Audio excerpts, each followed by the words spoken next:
Abani everyone. This is Professor Rahh, Professor Emeritus, California State University, Long Beach, Africana Studies Department, retired Professor of Psychology, History, and Ethnic Studies from Compton Community College, former City Councilman, former College Board of Trustees, and former Compton Unified School District Board of Trustees. Also joining me is historian Joe Hembrick, longtime educator, administrator, and one of the first Black coaches in Linwood, head coaches at Linwood High School in football, as well as college coach.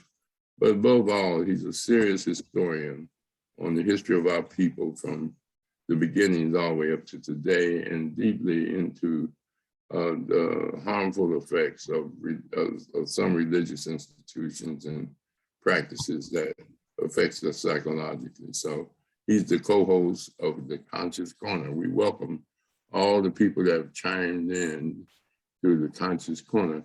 Tonight we're going to have a community forum, and we want to welcome Brother Mchinda, Sister Linda Shorter, and Kyle Higgins, because we're going to be discussing critical issues that affect us as Black people. A lot of people, we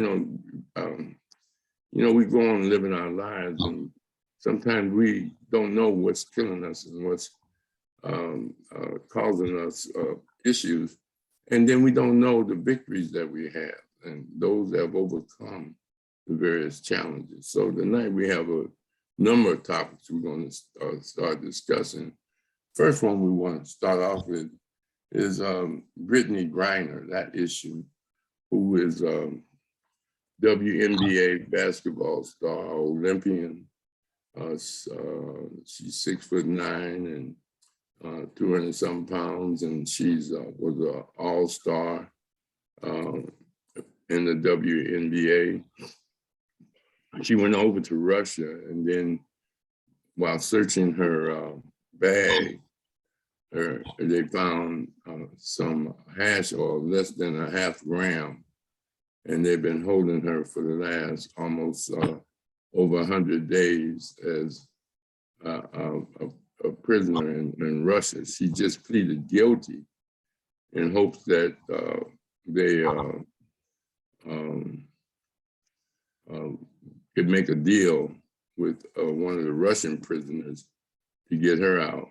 And one governor is going over there, a negotiator, and try to negotiate that. But the issue is that her wife, she's married to the sister who came on and said that she didn't feel that the Biden administration was working hard. A lot of coaches and professionals also was criticizing America for not working hard, and they was comparing the fact that if she was Tom Brady or LeBron James, that they would work harder. I just wanted to see if there's any feedback and analysis from some of the people that chimed in on what they thought about the case and their understanding. Now, one of the reasons she goes, this is not the first time.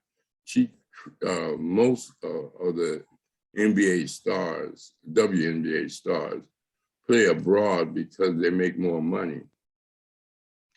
I think the league here is about 3 or 4 months. So they go abroad and they make big money. And my understanding that when she went over to Russia, she would make $1 million for that time that she was over there playing. And I know that she's been played in a number of other countries. But at the same time, we want to look at the criticism is that because she is gay and because a lesbian, and because she's a Black, that there's not enough effort going on to try to get her home. So we're going to start with Brother Mchinda to see if he have any perspective on this. Brother Mchinda. How you doing? All right. Good. Yeah, it's a cold call. It's. I mean, my thoughts are, it's you going overseas, you got to know where you're going first of all. It's quick to to say to blame and all of that. We understand. I mean, it's a matter of perspective on how you feel. I mean, for her to be facing 10 or 15 years behind, a vape device and some oils, some cannabis oils or whatever, I think that's not only excessive, it's ridiculous, but, you got to be smart in this world and what you're doing. I know she's a young woman. I think her testimony was that she didn't realize she was hurrying up trying to go, and she, I don't know, packed up, and I don't know all the details, but it was, but you she it's called poor timing, in terms of um, bad situation uh, in the world was going on, so she's basically a political prisoner at this time. We're using her, she's a high profile person in the United States. I mean, everybody don't follow the WNBA and basketball. Of course, she's been in the news, but I'm aware of her very well to a certain extent. When that happened, I was like, wow. I said, well, she'll be out. And I thought but then I got to thinking, with this situation in the world, the United States is fueling, uh, the Ukrainians with weapons and all kind of different weapon systems and things like that. So um, she's just in the wrong place at the wrong time. She's just a victim of circumstance. Now again, looking at the laws of the United States versus Russia, I mean, you don't even have to go to Russia. You go down to Mississippi or somewhere, Alabama, and get caught with something. You going to jail. Now you gonna get 10 years? Probably not.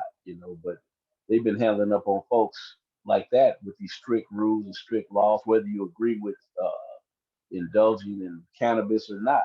It's being proven that it's a bit, it's ridiculous. It's a bit excessive. So my thoughts is it's a political move. Hopefully, one of these so-called dignitaries or former dignitaries, I understand Bill Richardson I think he was out of New Mexico. I think he's trying to, he had a little pull in Russia. He's did some uh, negotiations. He's like a chief negotiator, I guess you could say. So maybe he can bring her home. The fact that she's gay, a lesbian, that type of thing, that don't that don't help her, because you know you're dealing with Eurocentric mindsets and males, and I don't care if you're in Russia or the United States, they have very synonymous thinking, and so I'm gonna just meditate for the young lady, and hopefully, she can make it home to, her family, the people that she deals with, But I don't have anything more to say. It's just a bad situation at a bad time, and but that's my thoughts for right now. I mean, unless you have a question. No. I'm gonna ask you a question. Just hold on. I'm gonna ask everyone who make comments or don't another question. But Linda Shorter, what is your position on this?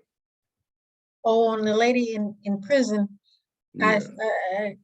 I concur what he's saying, but my thing is she just better stay in prayer right now and get her life together as soon as she can, whenever she get out of there. And I feel bad for the whole situation, but it's reality. She is Black and the lady is gay, but still just stay in prayer, sister girl. Okay. Oh, what about Kyle Higgins? Yeah, hello. I just, with the Brittany Griner thing, is like everyone is saying, it's a horrible situation for her to be in. And, the political aspect is what has brought attention to it. The fact that she is an athlete, right, and a high profile athlete even before this incident, a lot of us that follow sports know about Brittany Griner. So, and the thing is it's what is the exchange? You know, if you look at it like a chessboard, she would be a pawn, because if you're putting this girl in prison for what she had, like the first gentleman said, yes, it's against the law, right? But it's like, okay, what are we exchanging in the United States to get her out of prison, right?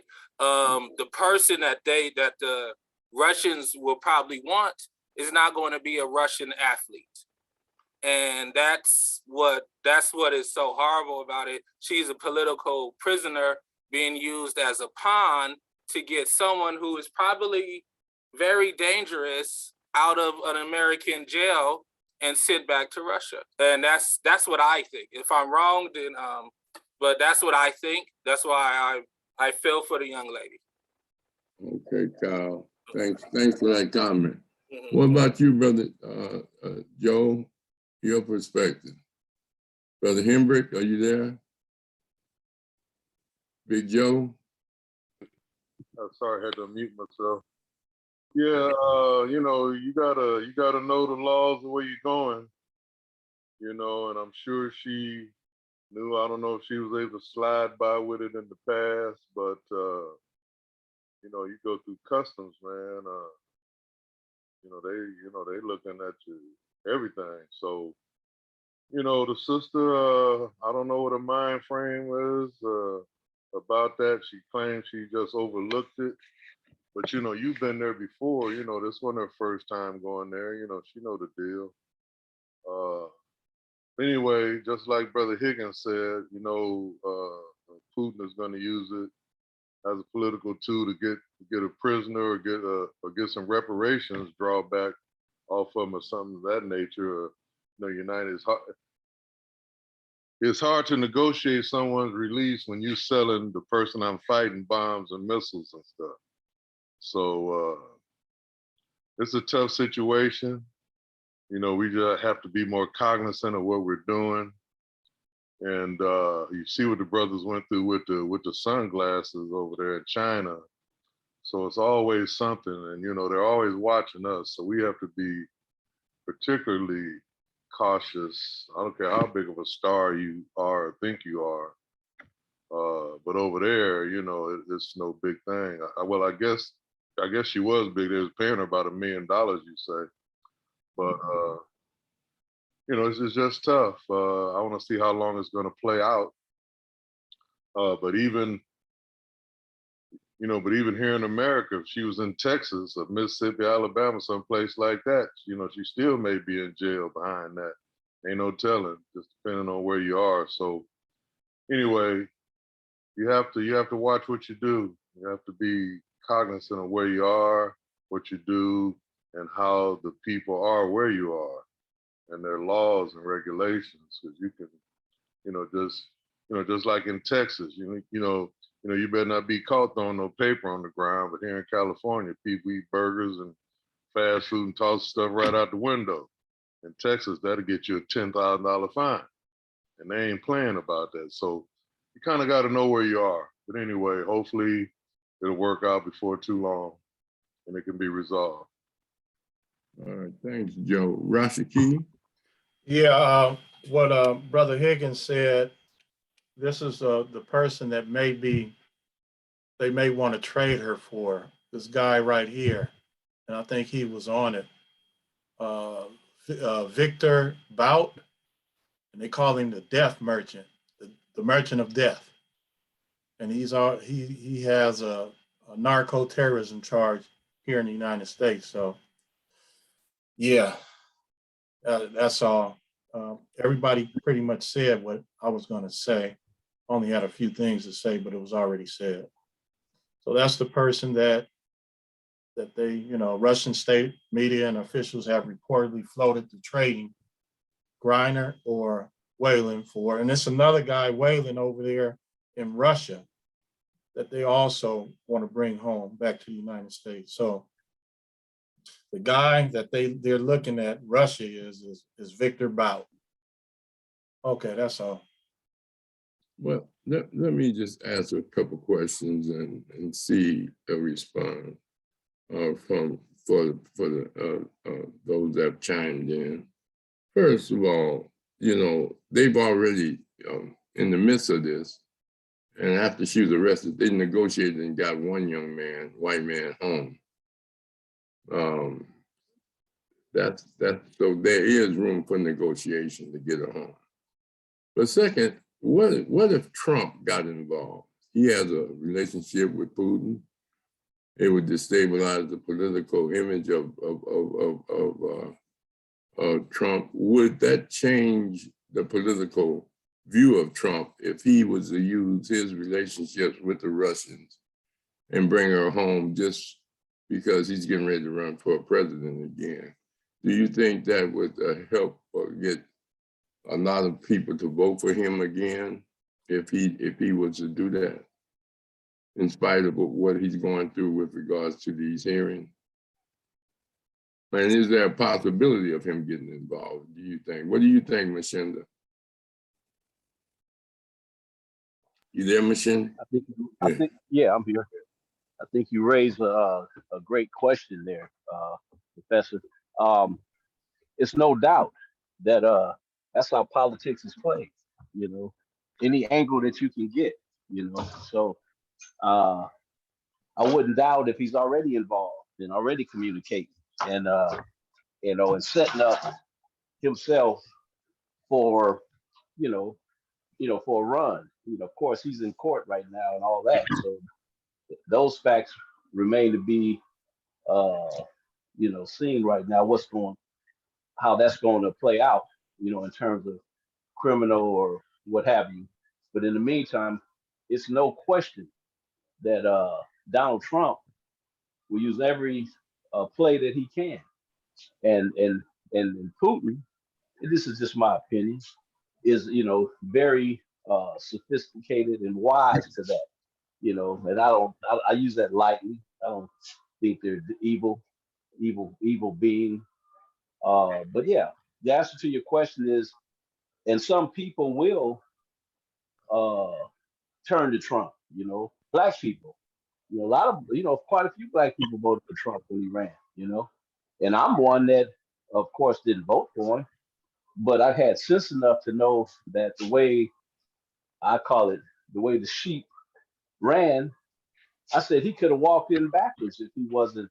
And of course, I know this conversation is not totally about Donald Trump, but my opinion is he could have walked in backwards as a president again, because that's how people think. You know, it's easily swayed. You know, that kind of thing. So the answer to your question is yes, Professor. That it definitely, this case definitely may come up again, and Trump may be involved in making some decisions and negotiating. Because remember, you had Kim Kardashian, Kanye West, Kim Kardashian, you know, going to the White House and free whoever. You know, you don't have to name names. Just they went there, and of course, these characters appeal to a certain crowd. Now, this is a universal situation. It's worldwide. It's a global situation going on. It's a war going on. You got Brittany Griner. People that didn't know Brittany Griner, they know her now. And so she's a black woman. Yeah, she's a lesbian and all that, but still, they have this person up here. And so I don't doubt, or I'm not going to say that, I wouldn't be surprised if Donald Trump gets involved in this, you know, but he's got to deal with his current situation. But I wouldn't be surprised if he gets involved in this just to get an angle in what he's trying to do for in his future. Sister Linda, you think if Trump got involved and was successful in getting her home, that would change black women's vote for him? Anything to do with Trump, I have no idea where that food come from. I have no comment at all when it comes to Trump. All right. Except he's an idiot. That's all I can tell you. And narcissist. Go ahead. Okay. Brother Kyle Higgins. Will people just, I hope not. I hope that well, not like those who want to vote for Trump, those who don't, fine. But I'm just like, I hope that something that small will not sway someone's like voting politics, right? I remember when I was young, a lot of the people, the comedians, a lot of people talked about how they sent Jesse Jackson over there and he brought back those prisoners. Because he wasn't well, he wasn't in office, so he had the ability to do that. So I think about that situation. I was young, so I don't know what it did for him as a candidate, because I don't know if he ran after that or if he ran before and he still had like political power. But freeing this young lady does not change his political views and his political stance. So hopefully the people aren't like people aren't sheep, like the man said, and they use their logic and reason to make their decisions when it comes time to vote. All right then. All right, what about you, Joe? And I hate wasting any breath on that sucker, but you know, I hear you. number one, him nor the Russians give a doggone about, the LGBTQ community. Both of them are anti. I think they might put you to death in Russia if they find out that you are.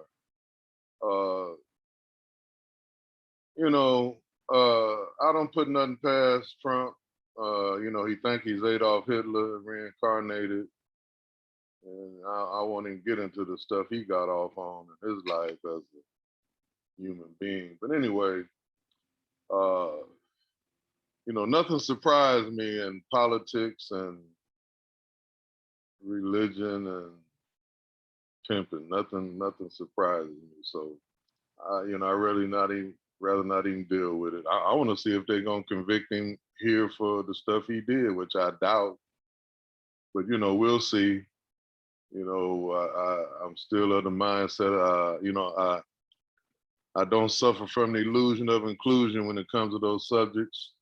Anything can happen, but I remember when Trump first ran, I said I wasn't gonna spend no time on him, but I bet a friend of mine $100 that he was gonna win,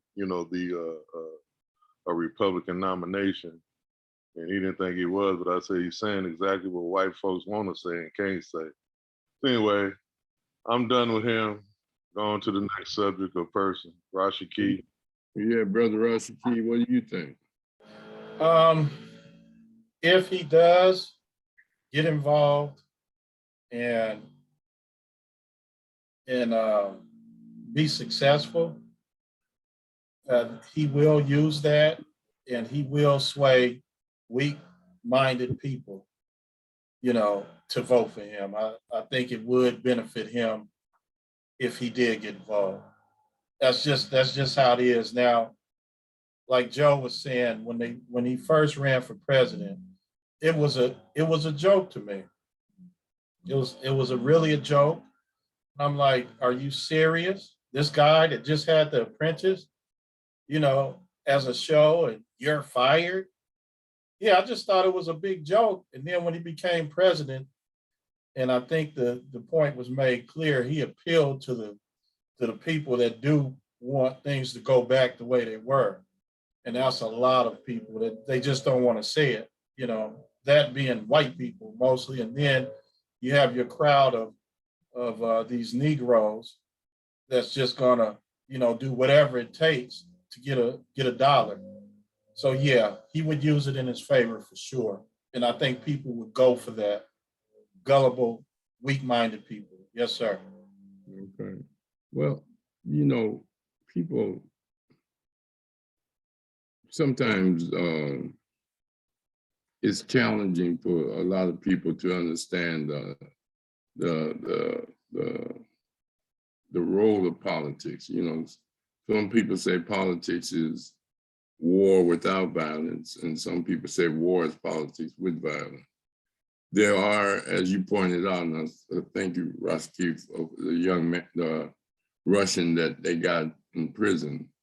America has, who they label the terrorists and this and that he had 25-year sentence and he may negotiate.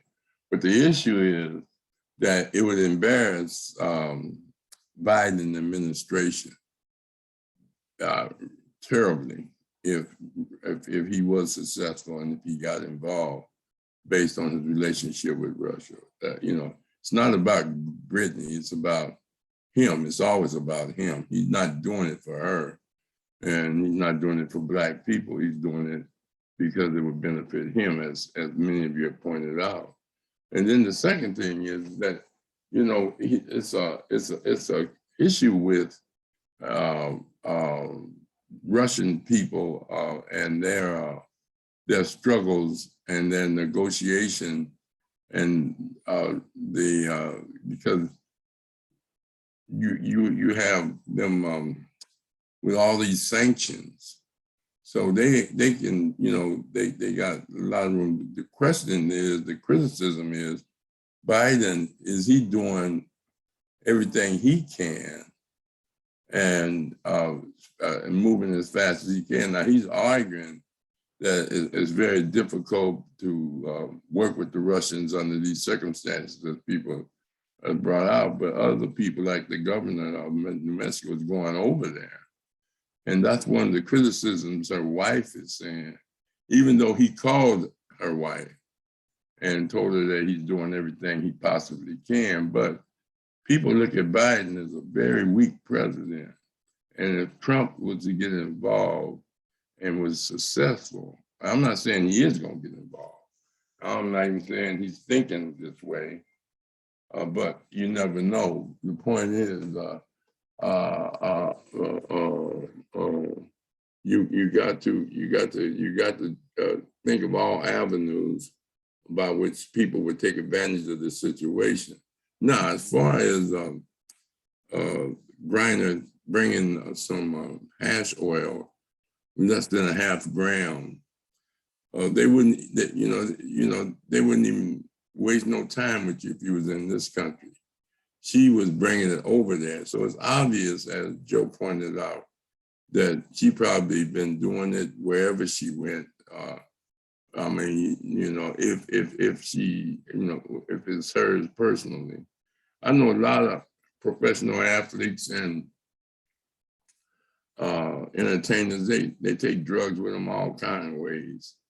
You know, they put it in different stuff and they get past the dogs, they get past everything. I mean, you know, people that, you know, that use drugs, you know, they find a way to get them in. So, you know, although she said she was Russian packing and she overlooked it, but, you know, most of us don't think that that was the issue. It's just a question of her bringing her, you know, she's trying to get into Russia. They busted her not coming out, like she was smuggling drugs out, like if you was in Mexico coming out.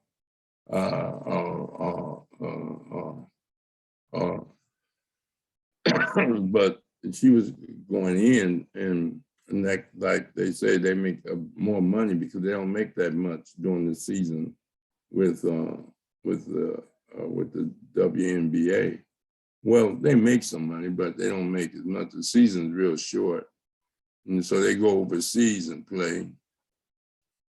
And most of the NBA is bringing in international players. So let's just, you know, hope that she do get out, because her biggest fear is that they won't never let her out as long as the war is going on, or possibly you got to do the whole 10 years.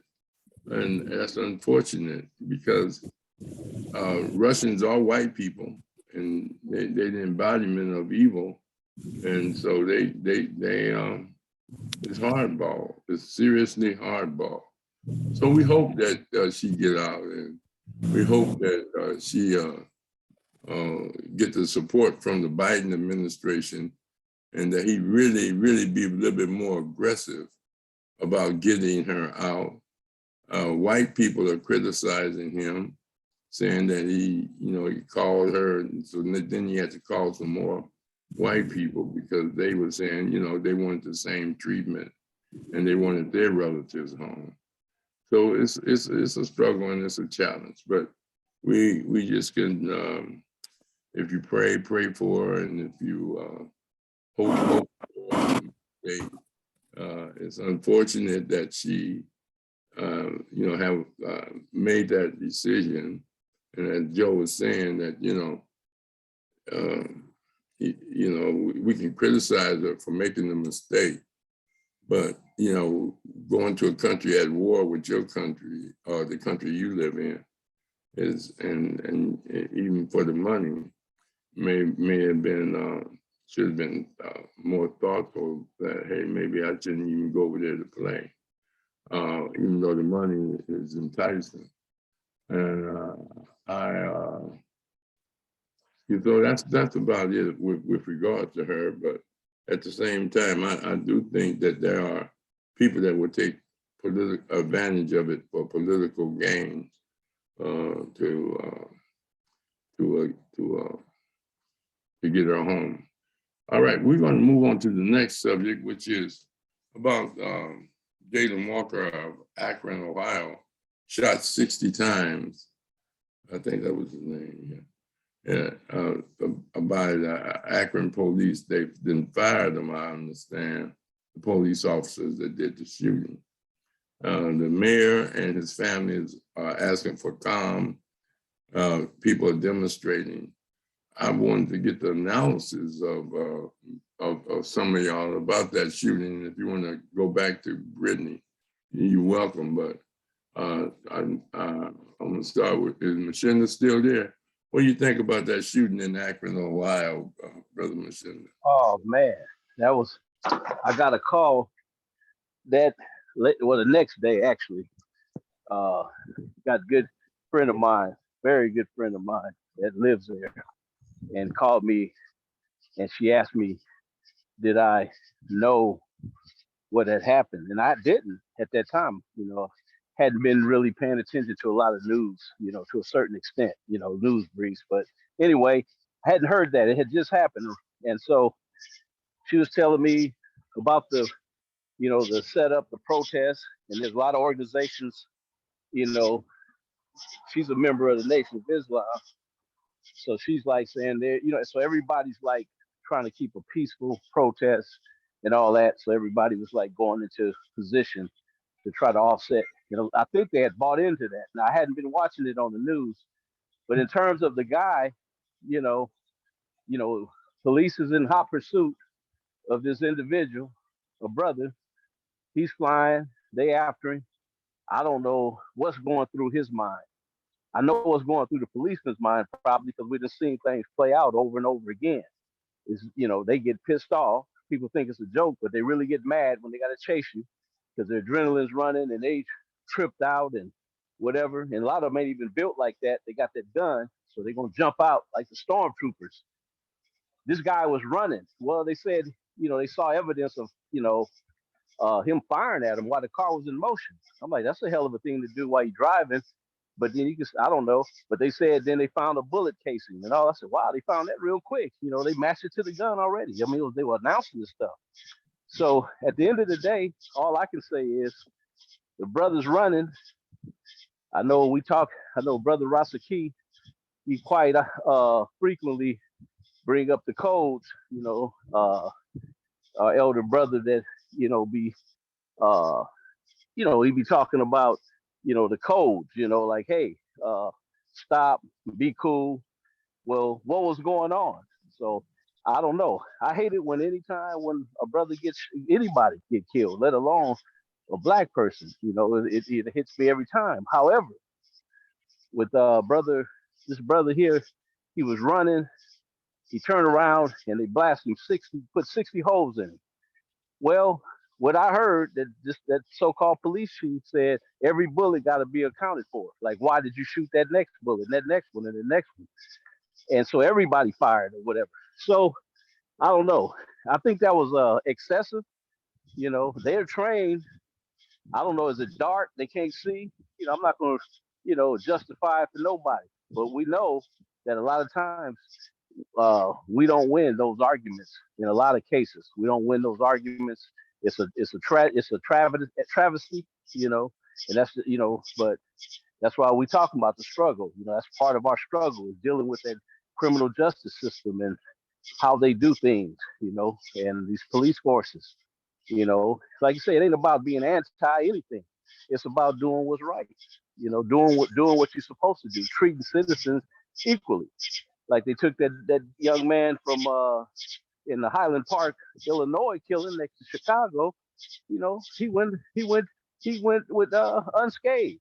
You know, people talk about that. Well, people think alike. They say, yeah, you and I would have been, you know, blown up. Let us try to bum rush the Capitol and all of that. You're gonna run into some problems. So anyway, double standard, lot going on, and that's all I could say. But I pray for the family. You know, I hope the family's doing well. You know what I mean? I just try to, you know, because it's a lot going on in this world. But you know, was it right or wrong? Hey, 60 times, I'm waiting to hear more. I'm waiting to hear more, you know, like in court or whatever to see, like, what was their justification for blasting him 60 times? I can see you blasting him if he's turned around, you done told him to stop and he had a gun, he was shooting, if you can prove all that. So we'll see how it comes out. But we know history. And I think that's why it's important to know history. People don't realize, you know, things that happened before can happen again. And, you know, so anyway, that's my thoughts. Well, he was unarmed. You know, the gun was in the car, it wasn't on him. Brother Kyle, I mean Linda, we'll go with Linda, then Kyle, then we'll ask. Oh, I'm just in agreement with what he just said about it was a double standard and it was excessive force for no reason. Mhm. All right, Brother Joe, you have a comment on it?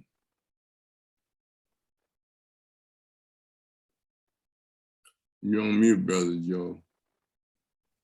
I'll refer back to Neely Fuller's code about the running, you know, when you get stopped, you know, running and mouthing off and all that. Is your life worth a ticket citation? Come on, man. You ain't gonna outrun them radios, no way. So I don't know why people continue to run from them. You know, it's not a good exchange at all. A ticket versus your life. Come on. And the cops was wrong for shooting him that many times, but don't put yourself in the situation. Is my thing. You know. But anyway, feel sorry for his family. That's just one more that they continue to do. If you give them any excuse for it, you know they're gonna do it. So unless you Bob Hayes or Carl Lewis, just stand there. I don't even think they can get away from them bullets. So you know, it's just a poor exchange of the situation. So that's all I got to say. Roger Key? Yes, we didn't get Brother Cal, and then I'll go after Brother Cal Higgins. Oh, I'm sorry. Oh, okay. Yeah, it's a horrible story. It's just I listen, you know, and I'm like, I don't know how they think that they can still keep getting away with the narrative of we lived all these years, 20 plus, 25, 30 plus years, and we just get stupid all of a sudden and we want to put our life in jeopardy. That's the narrative they keep trying to show, that like we live this long surviving in this society, and then one day we just wake up and say, you know what, I feel like going out here and threatening the police and losing my life. Like that narrative has to stop, because the world sees that it's not true. So that's all I have to say. That's really all I have to say. You said a lot, brother, right there. Go ahead, Brother Rashaki. Well, it's the same old story, and I think I can't say it enough. Neely Fuller Jr. with the counter racist codes. Brother Mchinda, Brother Joe, both mentioned it. The 3 F's: don't fuss, don't fight, don't flee, because it has proven not to work almost every time. You know, it'll be, if we look at a percentage of how many of us get away with doing that, with running, fighting, or fleeing the police. How many of us get away? I think we batting at maybe uh, 10 out of 100, maybe. I don't know. It's just, this is exactly why we're doing what we're doing, because it has to come to a point where the mindset has to change totally, because it doesn't work. We are at war. We're in a war right now. The war is against white supremacy racism. And that, I have reached that conclusion, you know, through all of my studying. So you just can't keep doing the same thing expecting for it to change. And it has, what initiated them to chase the person in the first place? Why was he weren't running? Something he did, or his mentality was shaken, I guess, just by them pulling him, trying to pull him over. That's why he ran. But evidently something was wrong in the beginning. So this is why it's our responsibilities as elders, as educators, to keep putting this information out there that's gonna help you live longer and change our situation. You just can't do that. You can't run from these people, because they have the ability to catch you. And then when they catch you, it's known that they kill you. Enough said. I'm not saying anything else. You can go all day with this craziness. All right. But let me just put a few things in perspective. He had a ski mask. The police said they thought that he shot in the car. They saw a flash. And they tried to show some in the video. I didn't see no flash, but anyway. Then he took off running. And then they shot him 60 times. They shot 70 or 80 times and he hit him 60. It was 8 police officers. I've been fighting police killings going back to, Leonard Deadweiler in 1968. And then Tony Wilkins and then Roland Peterson at Cal State Long Beach, and Ron Settle. Deep, and even Latasha Harden, I was involved in that, all that. But they kill Black people even when they don't run. There was a brother in New York, he was an African name, he was reaching for his wallet and they shot him 40 times, so he wasn't even running. There was another brother they took in the police station and stuck a plunger up his rectum. Police use Black targets when they're practicing target practice. The national law, which we were a part of making and demonstrating for, is you're not supposed to shoot a fleeing suspect. Only time you're supposed to shoot somebody is when they are a threat to you or a threat to a civilian. Now they said they thought he turned around and reached for his buckle, and because there was a shot in the car, they say he had a ski mask on. After they shot him 60 times, they handcuffed him. If you shot an animal 60 times, the animal rights group would still be on you. They immediately put the officers on administrative leave with pay. My understanding, they removed the firearm. They have an independent prosecutor coming in, or investigator, to determine what's going on. Friday night, one of his relatives, 4 years old, was shot. Her and this other young man, they were out setting out balloons in memory of a brother that had got shot and killed in 2021. And they were out, you know, commemorating that. Somebody drove up and did some shooting. I think the young girl was a relative of the young man that got shot 60 times, according to the news. The issue is that we as people, as you say, police using camouflage of law to justify killing Black people, blaming the victim has been a historical thing. The role of us is also to, you know, and sometimes we buy into it and like we say, well, Grindr shouldn't have never had no drugs on her and all that. But, you know, it could have been drugs without a prescription or whatever. But, and then the same thing with this young man. Don't run, don't do that. We don't know why he was running other than fear of police. As Rashaki said, we have in a war. Embarrassed because, you know, he was supposed to be such a good young man and getting stopped by the police. This was for a citation. It wasn't like they was coming up and they spotted his car and it was in a robbery or a murder or a drive-by. This was, they was trying to pull him over. They called for bag up because he started running in the car. He didn't just run in the, when he got out the car, he was running before. And then when the car stopped, he jumped out on the passenger side, started running.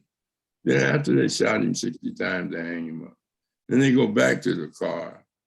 And then they say they found a gun with a spent shell and a ring. The ring was for his fiance or something.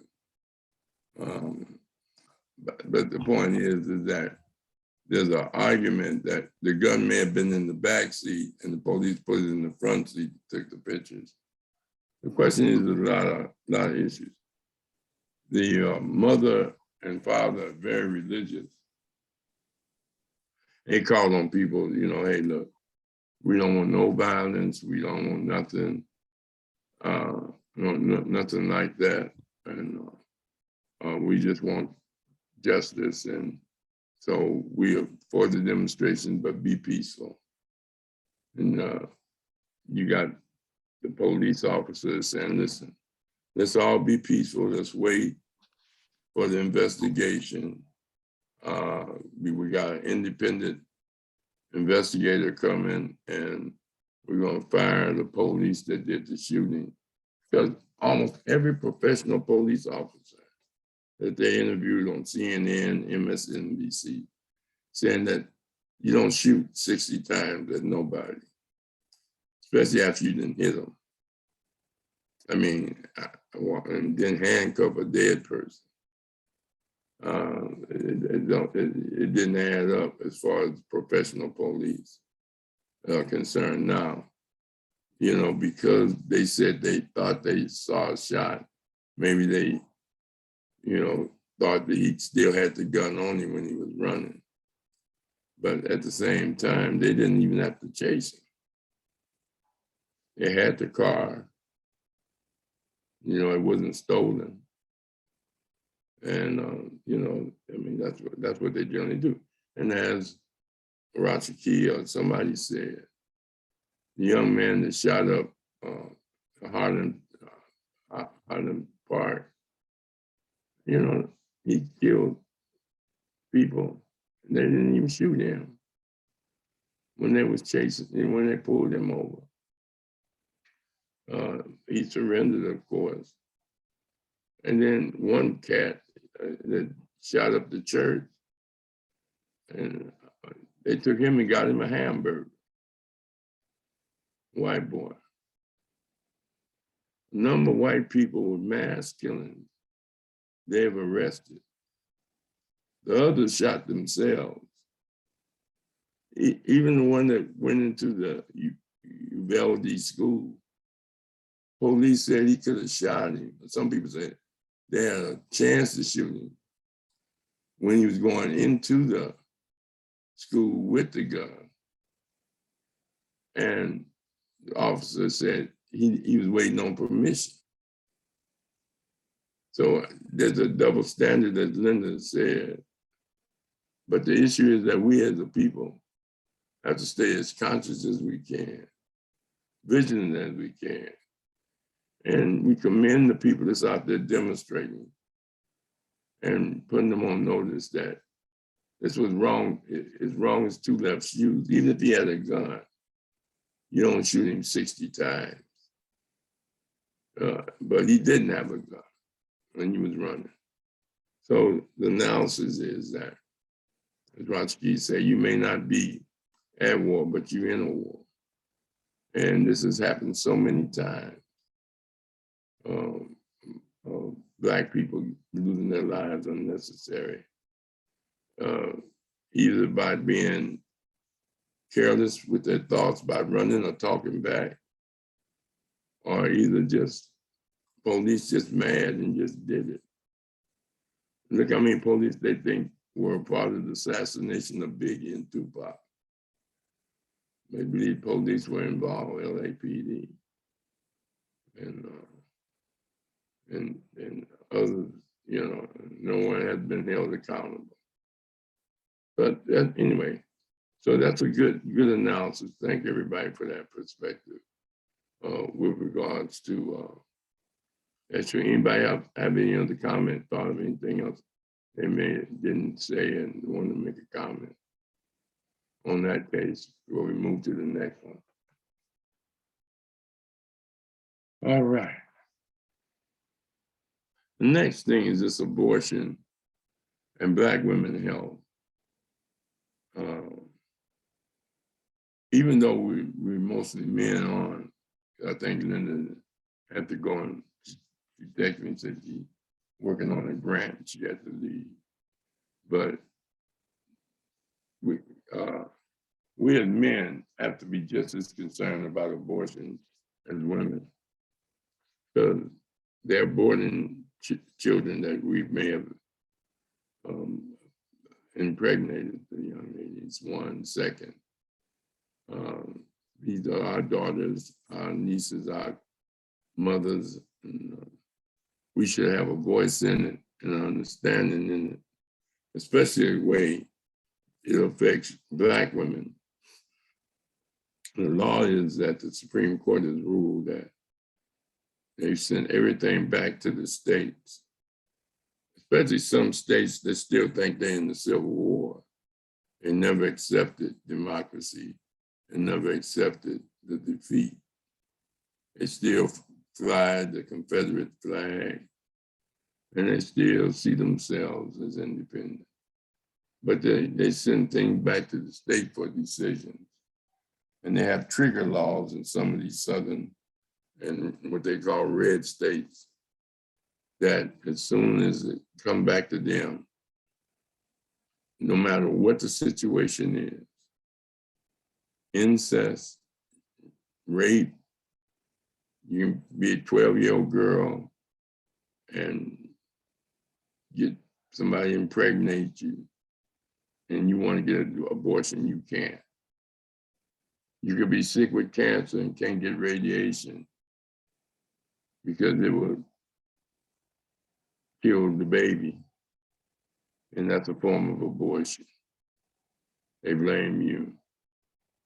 Some states have laws saying that if a doctor perform it, they can go to prison and be fined. They've started vigilante groups, whereas if you know of anybody that assists in any way a woman getting an abortion, that you can be fined or in prison or sued. The other thing is that it's strictly a religious belief about the conception of when a baby is or when soon as a baby is, or as soon as the young lady is fertile, that constitutes a live birth, even though it may be a month old or 2 weeks old, whatever. But this is just a Christian belief, because other religions believe different things. But this is something that Trump organized, that they've been working on for years, to get a Supreme Court that would overthrow women's rights to choose if they want to get an abortion or not. Now, this was a law, Roe versus Wade or whatever, Wade versus Roe. For 50 years, this has been a right of women to make that decision. They chipped away at it here and there. But that has been the federal law, that women should make the decision. They looked at that as a part of women's rights. Now, when Presley, one of the civil rights laws, Ferguson versus Ferguson, when it was Tunney, I think, was a court that ruled that separate but equal. And then there was another Supreme Court ruling on race that they changed, but they're trying to equate that with abortion, that those other Supreme Court laws that suppress Black people and they changed it. So how come they can't change this abortion law? I don't know how many of you young men have thought about it, but if a woman have a baby or you impregnate someone and you're not gonna marry him and you didn't mean to get them pregnant, that it affects you because child support starts right then and there. And you and the young lady want to get an abortion, but it's against the law. So those are the Presley versus Ferguson. Thanks, Rashidi, 1896. So those are some of the issues. I'd like to get some of y'all's opinion about the issue of Black women and abortions and the effect that it has, because rich people can travel. They can go to states that deal with it. So Mchinda, how do you feel about this abortion law? Or do you have an opinion at all? You on mute, Mchinda.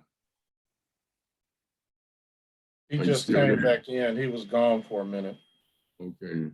Brother Kyle? My opinion, well, it's the fact that it's been it's so political now. You know, you have, in my viewpoint, the Supreme Court decided to send it back to the states, and it's a call to say, like, you know, if you're in a state that doesn't allow abortions, right? I heard the district attorney from Atlanta, right, and Georgia is a state that allows abortions, was talking about how they weren't going to, you know, they weren't going to prosecute any abortions. And I'm like, you can say that when you're in a state that allows abortions, right? But if you're in one of the other states that do not, what do you do? Like you're already behind the front line, right? So do you get up and move?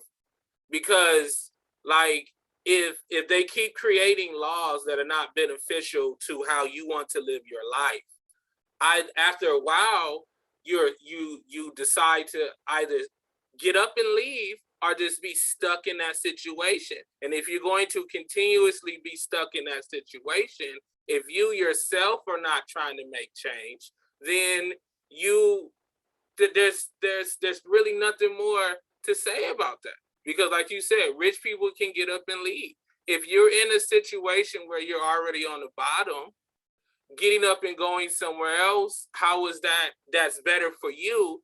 I'm not seeing how people are still fighting that situation. That's what I'm thinking about this, because they left it up to the states to make their decisions. And if you're in a state that is going against decisions that you want politically, then in my viewpoint, you get up and you leave that state eventually. What happens is there are always laws. People break laws all the time. This is law against murder. People still kill. There's law against stealing. People still steal. Law against transporting drugs. People still transport them. So because you say they can't get an abortion, don't mean people ain't gonna still try to get them where they are. And that's what the women are saying, that women are going to have to go back into alleys, go back and find people that perform abortions, use coat hangers, and women are going to die. Well, Go ahead. I'm sorry, I hear that, and all I can think of is then what's the bigger issue, right? You know, is the bigger issue actual abortions, or what is leading to that situation in a society?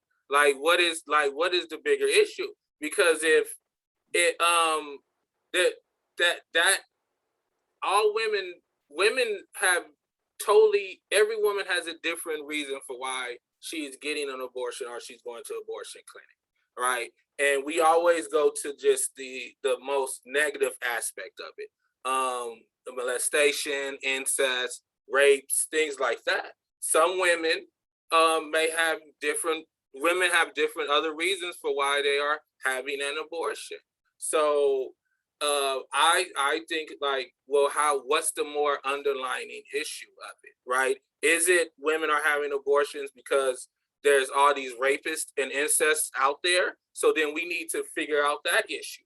Or is it that women are having abortions because other issues? They cannot afford to keep a child, right?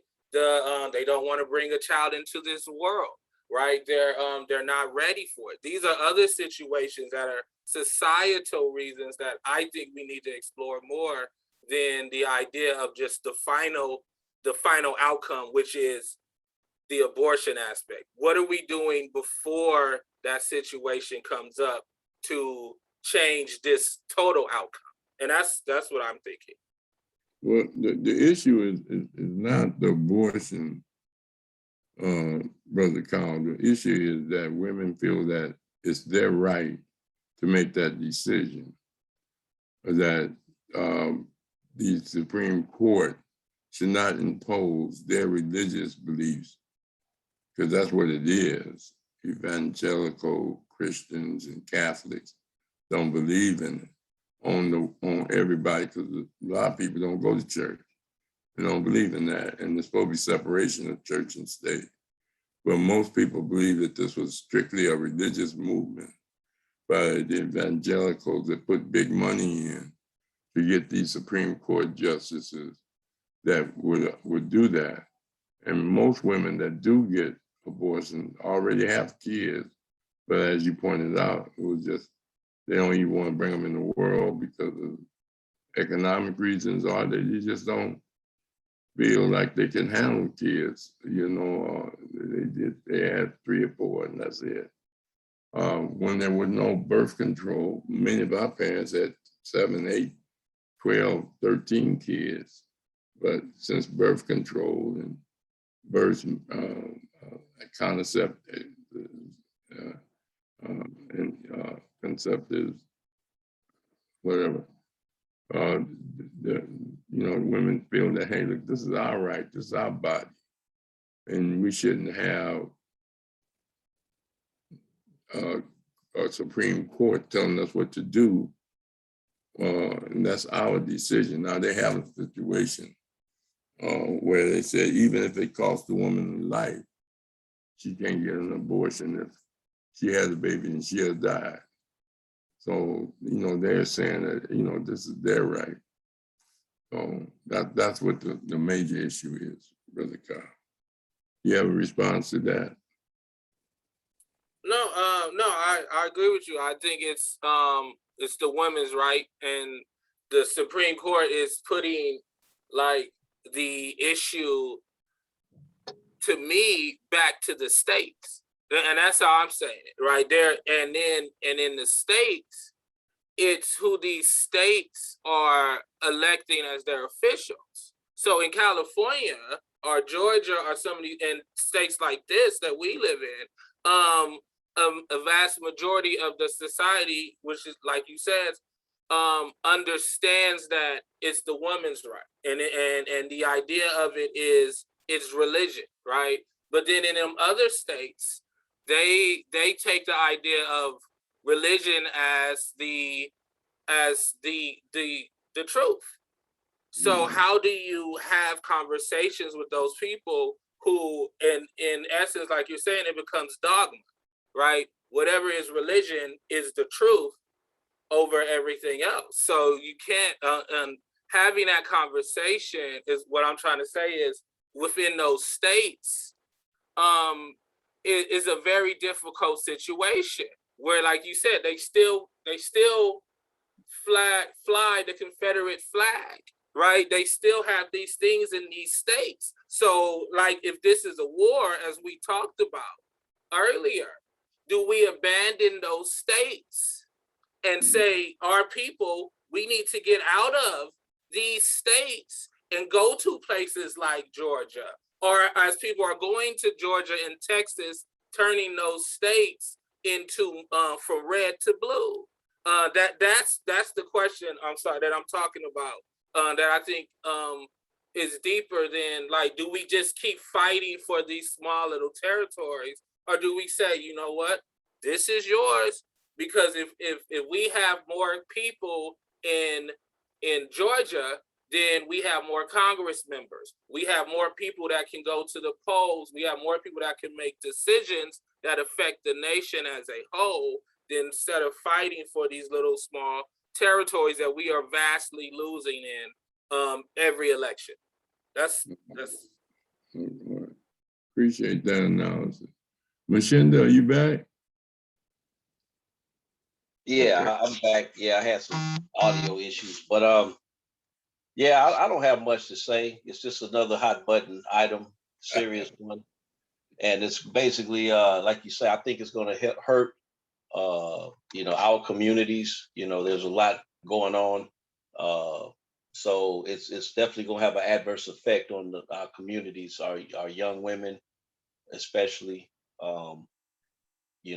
Whether someone believes in abortion or not, you just don't flip the script, and say, okay, no more abortion, and like the brother was saying earlier, like, what are the underlying problems? What are the systemic issues that occur to where we get pregnant in the first place? Of course, unprotected sex is first, because if you protect it, it's a good chance that you're not going to get pregnant. So if you're going to have sex, so is it being taught? Is it part of curriculum? Is it part of, there's breakdowns, in communication and understanding.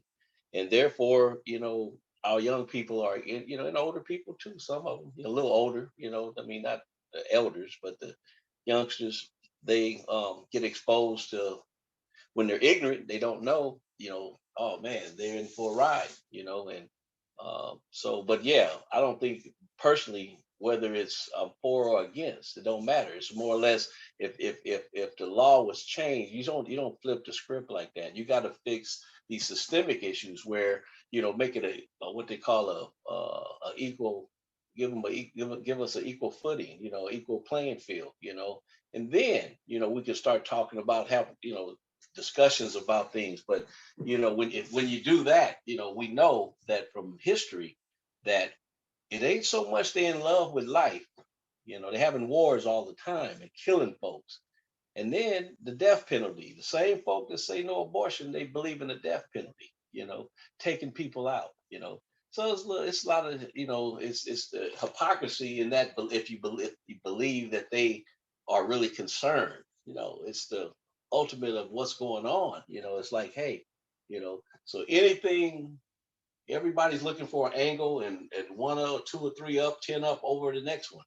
And they are notorious for it, meaning that so I know Louisiana on the news this morning, Louisiana's Secretary of State basically said what the young brother just said earlier. He said, hey, it's written. So if you don't like it here, you can move. You have free to move to another state. That's what he was saying. You can move.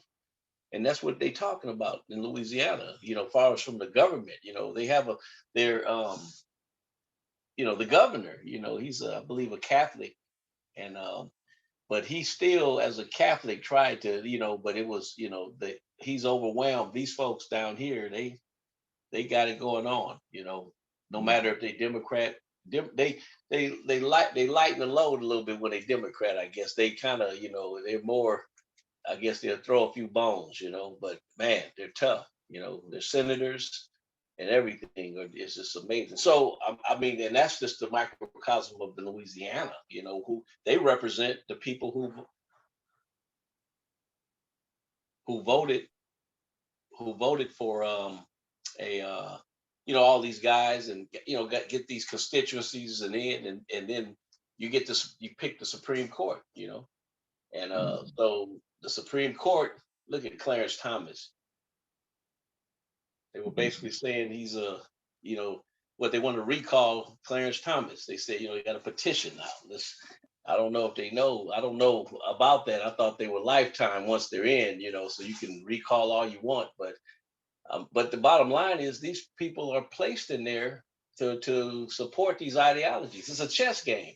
And so they're winning the chess game right now. They got they have more members to vote. It's like any city council or any governmental situation where, hey, it's 5-4, 6-2, whatever, it's mathematics. And so, and then they get to put, and then there's sometimes things are fixed. It's by design. And we think, hey, this was fair, but it's so anyway, I'm pretty much done with that. I think it's like I say, they're going to use this to do a lot of damage. That's all I can say. And whether you support abortion or not, it's going to do a lot of damage. There are two issues. One is the religious imposition. The other is that white folks' population is dwindling, and they're trying to keep women to keep their babies because their potency level is zero to each woman, and the matter of fact, one lady running for Congress said this will help white lives, lives grow, or something like that, and then she apologized. You have to think about that also from that perspective. Brother Joe, how do you think about abortion? Are you there? You on mute? Why are you doing Rashiki? You have a position? Well, I was talking to a brother who used to come on when we first started this, and I said that, and just like Brother Higgins said, there's so many different circumstances when it comes to women being pregnant, how it happened, and it's just a wide range of things that could have happened that caused the pregnancy. And what do you do when it comes to the dangers of having a child when it comes to the woman's life? That's one issue. Like you guys mentioned, you have incest, fathers, uncles, or whoever impregnating girls, and rapists, you know, it's just so many things that's involved. It's kind of difficult to say, no, you shouldn't get an abortion when the situation is so terrible, you know, and how you got pregnant. And I would lean more towards the right to choose versus, no, you can't get an abortion. So there's a lot of situations where it's very touchy. And then you, Professor Rahh, you always mention the poverty of some women, and you know, you having all these children, you're not able to take care of them. It's just a very sticky situation, and of course, being in a system that we're in, it's always going to lead towards the rich and powerful, and the white supremacist premise and racism. It's going to lean towards them and their ability to do whatever they want to do since they're in power.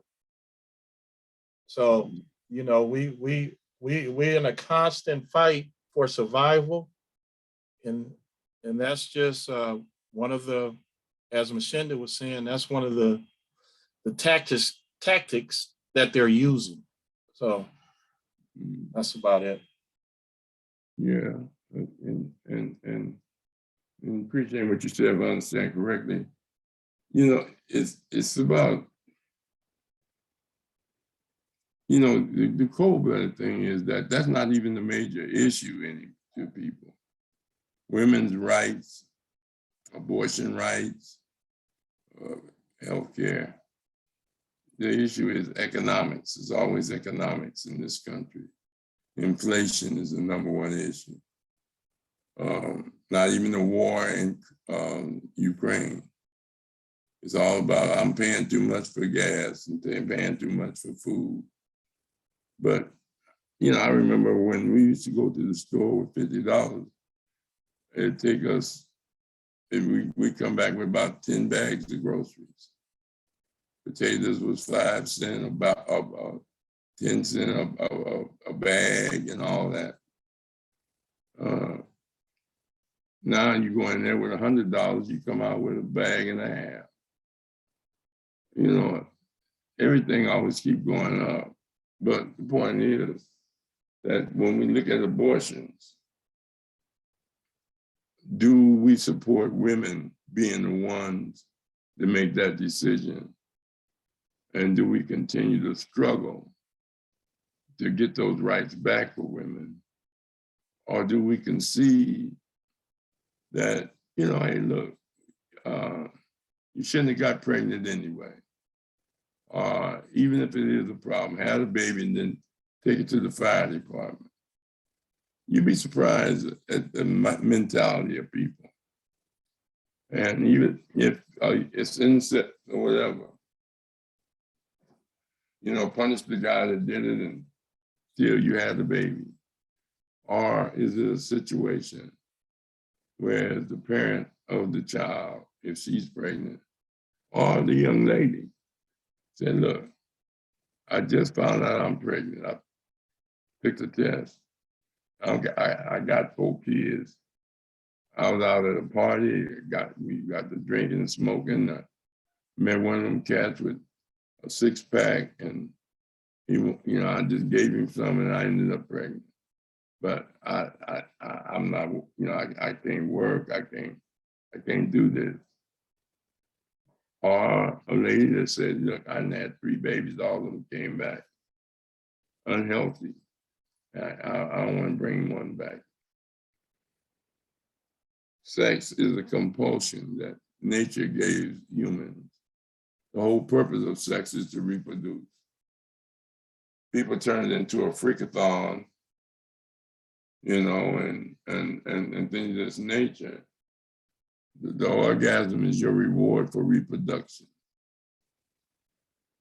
But now it's been turned into same-sex activity, and, you know, it's about not who you have sex with, it's how much sex you have.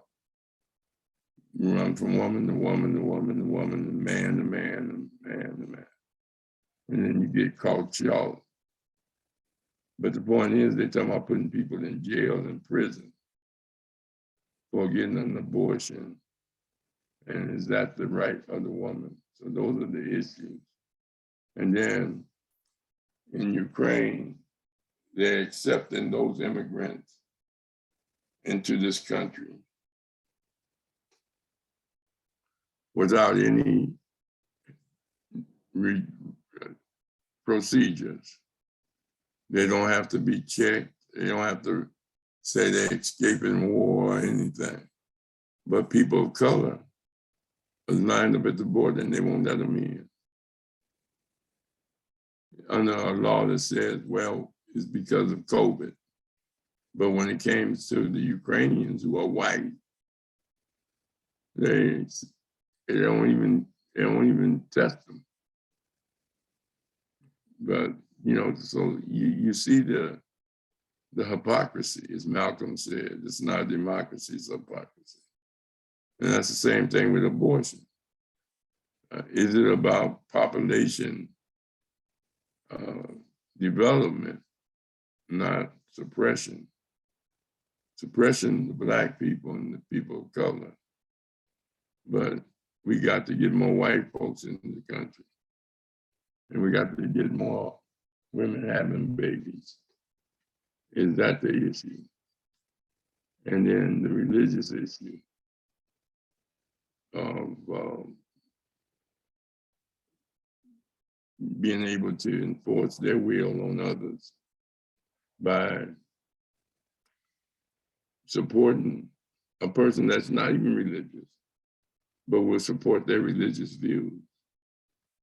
A person that is an adulteress, but who swore, I'm gonna put judges on that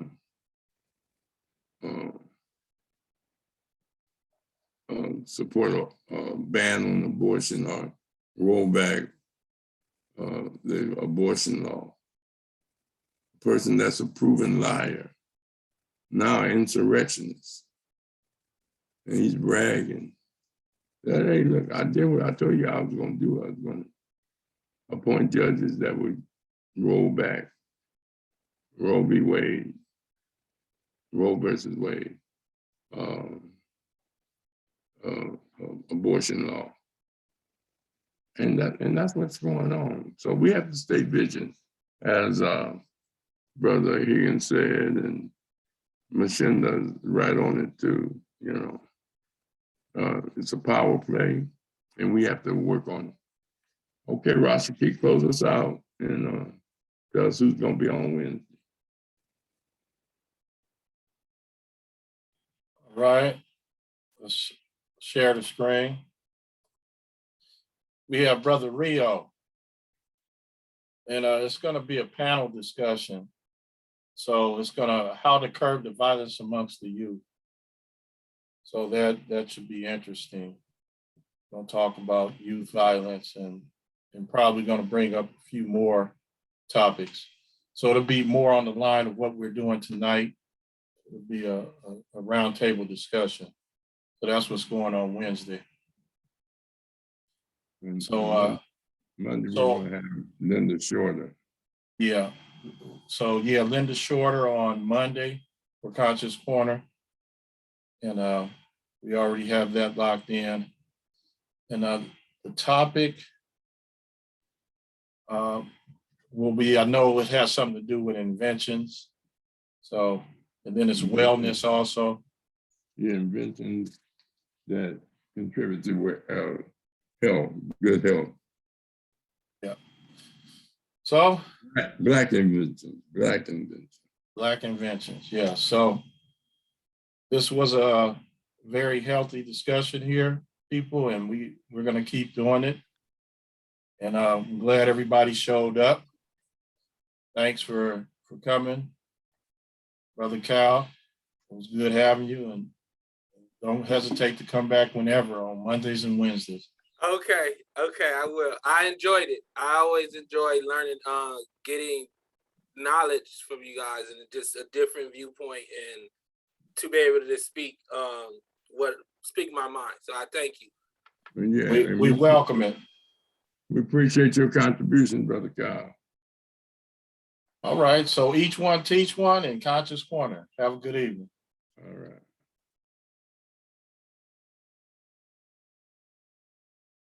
Well, Rashi T, what'd you think? You on mute? Quick. Yeah, well, it was good. Well, yeah, Oh, I thought man. everybody,